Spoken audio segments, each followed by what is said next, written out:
Bonsoir, good afternoon.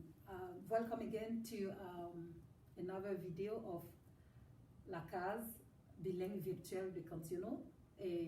Today I will talk to you about assessment in visual art.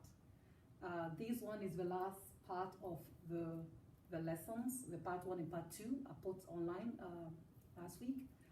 And if you remember, I show you also different paintings from my student online and from the school. But today I will show you from the school because my online students that are still working on their painting. And today I want to talk to you about assessment. How do you assess in visual art? Because sometimes we look in the curriculum, we see the different expectations, but when we are in face of the student work, we don't know how to assess them. So today I'll give you some tips.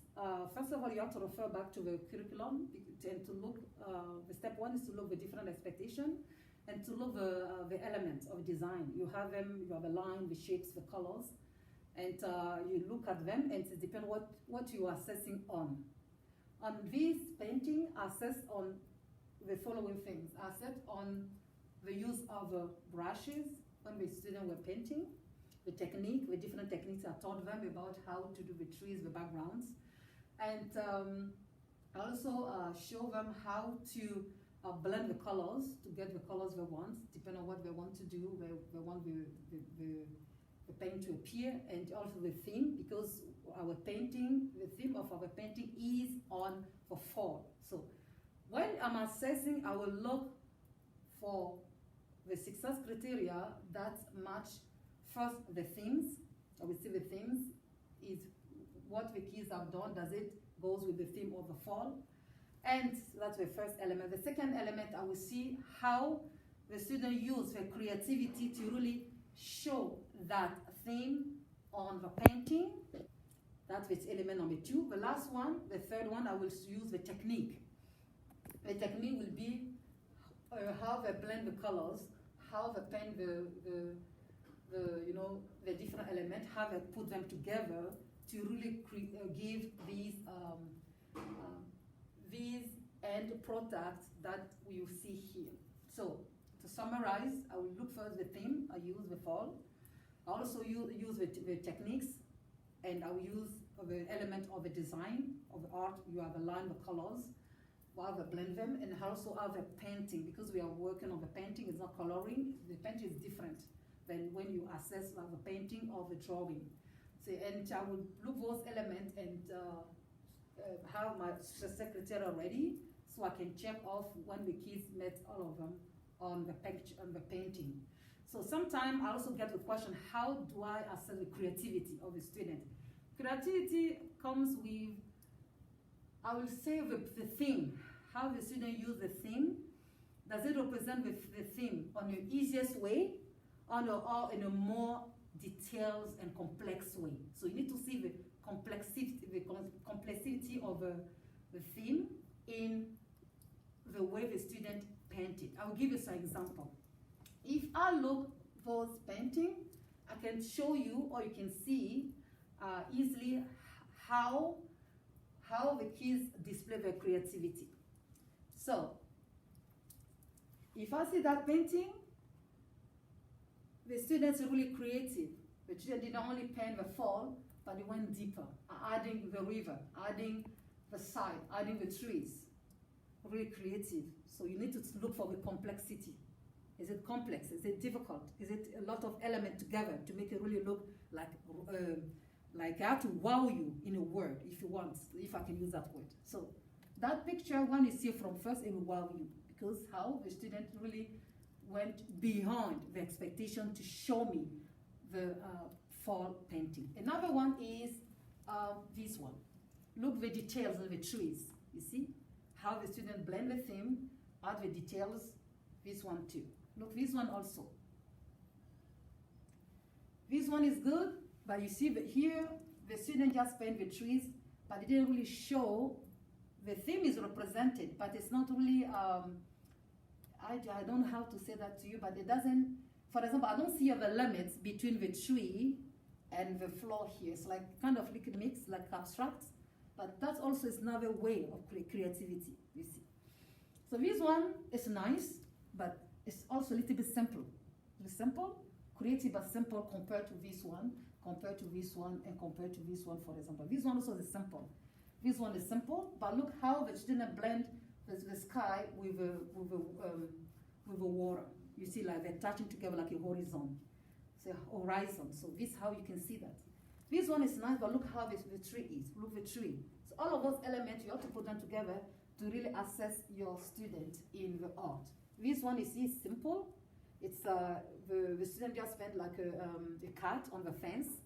It's really simple. This one is nice too, but look how the colors are blended to really show the fall, the colors, but use only one color, the red, to really showcase the fall here. Here, look, this one is also a nice one, it's blended with the trees, with the horizons, how they use the colors to the moons, and at the back, it's all of those elements. You have to use your professional judgment to really pull together, to have together layout with the criteria, what you're looking for in the picture. I'll be looking for the three things: the themes, how we were represented, the use of the colors, how they blend them, the lines, the background, all the mix, and the creativity, how they really use the theme to go to the next level. So if I want to give a mark, the general mark to my paintings, I will tell you that this one, I will show you first the A's and the B's, okay? And when I do painting, all the kids, you know, they get a good mark because they really listen. The A's, the excellent ones, the ones you can use as a model to showcase, maybe if you want to use another lesson, you have this one, depending on what you want to show. Remember, it depends on what you want to show in the picture. These ones, comme celui-là, celui-là, celui-là, celui-là, celui-là, celui-là, qui est aussi très bien. Ça, c'est différent. This one is really different, you see?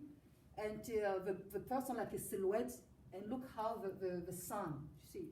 So I summarize the excellent ones, A's, the A's range.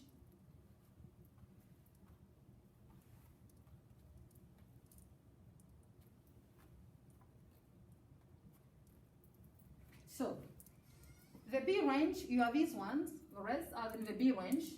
The B range. Why? Because they use the theme, but they just put the colors. Here, look, for example, when you look at this picture, you have a feeling that it's not finished. So like it's unfinished, because it's like the tree is planted. The student should have asked like some leaves, so we don't see the bottom of the tree here, some leaves, so to cover here. And this one is nice, as I said, but it's too simple. You see, too simple, but still is a good mark. Maybe B plus. I will go to with this one.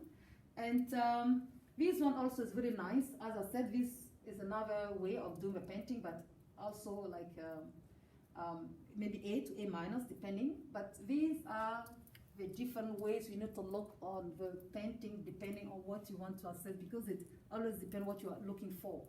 If, for example, now I want to look in the blending, let's have a blend with colors, the background. Because when I'll start the lesson, I wanted to see how we can do the background. The best background, the one that mix it up, is as follow. Well, you have this one is good, the blend of the background. This one is good.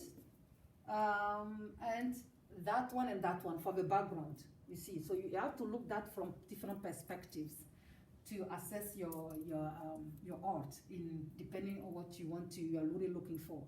So that is in summary. I just wanted to close up the two videos I put online for the painting 1 and painting 2 for the fall, to show you how you can assess your students. Again, you have to refer back to the curriculum, look at the different elements of the design, the different elements of the art in each category, and choose what you want to really use to assess your students and really to meet the needs. Also, sometimes when you assess, you need to be careful. Also, I want to draw your attention to that. Another way to also assess your student. You have students who don't need your help. That means they created the art from the top of their head. You didn't help them at all. So those kids, you need also to give them a good mark because you didn't help them.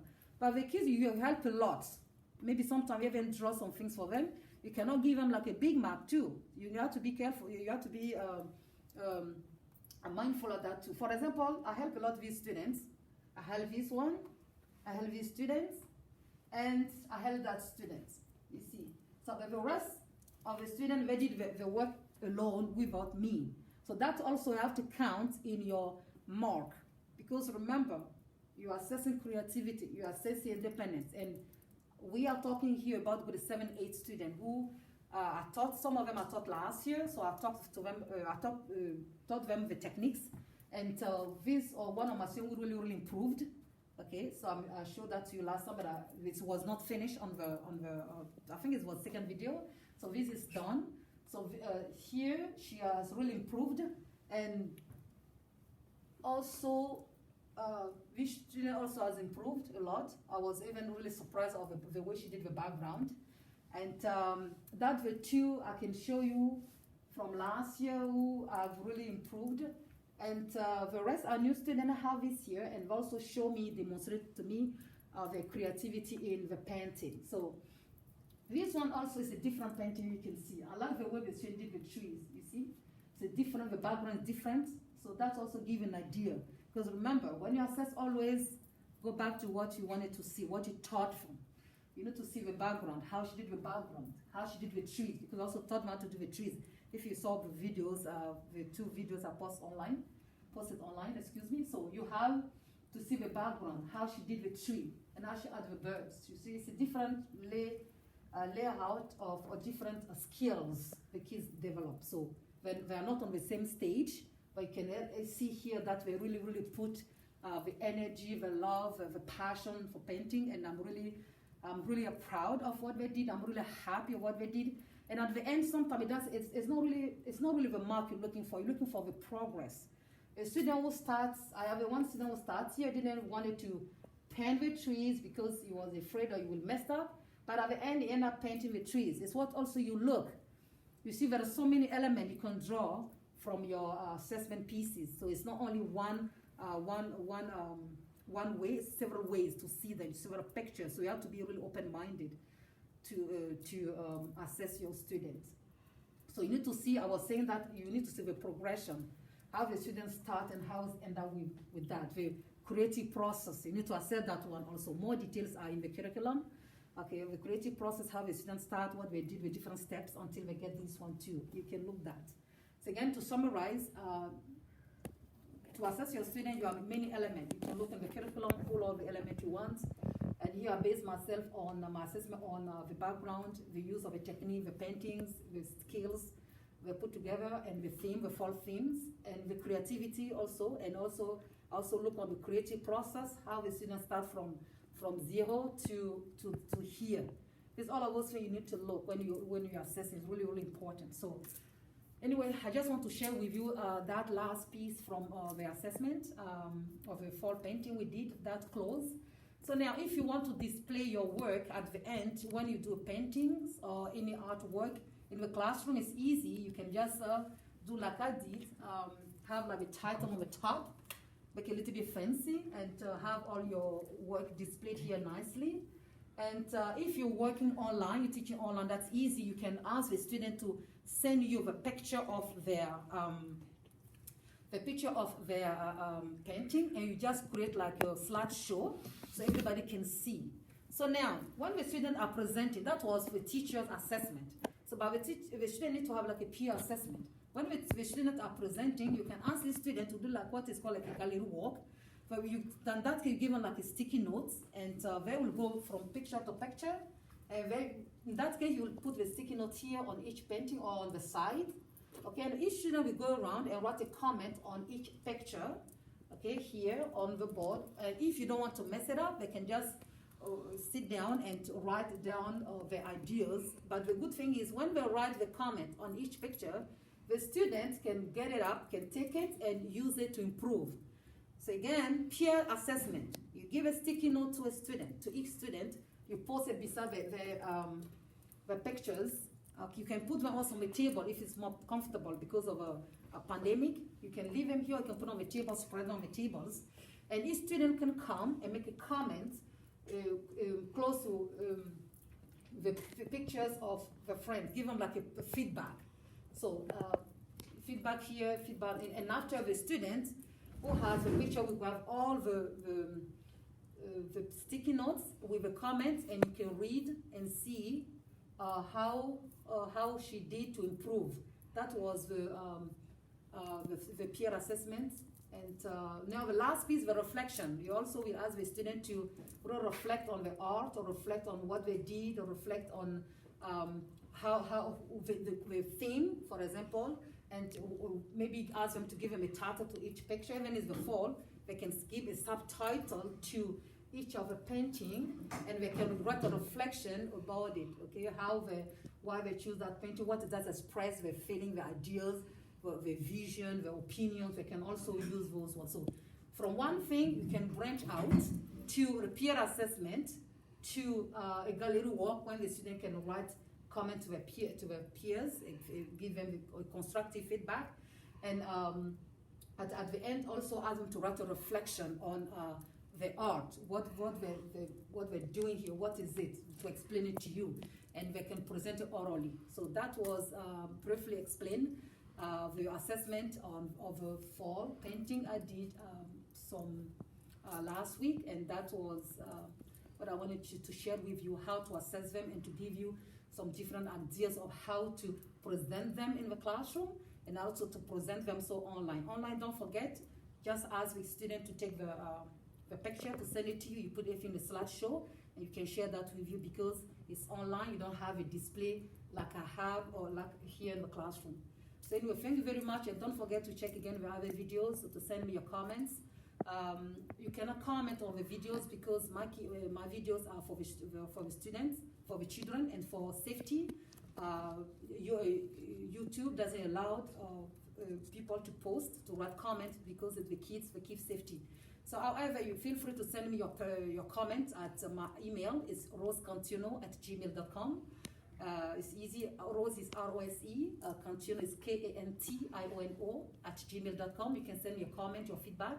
And remember, I'm just using those videos to share with the teachers, to share with students how I'm assessing, and display with you some strategies, some skills, some ways to use what I'm doing here to really help you to create your own videos at home, or to teach your students online or in the classroom. I hope you like them, and again, thank you for sending me your comment. I really appreciate that, and thank you for watching. Have a nice weekend. Thank you, merci. Au revoir.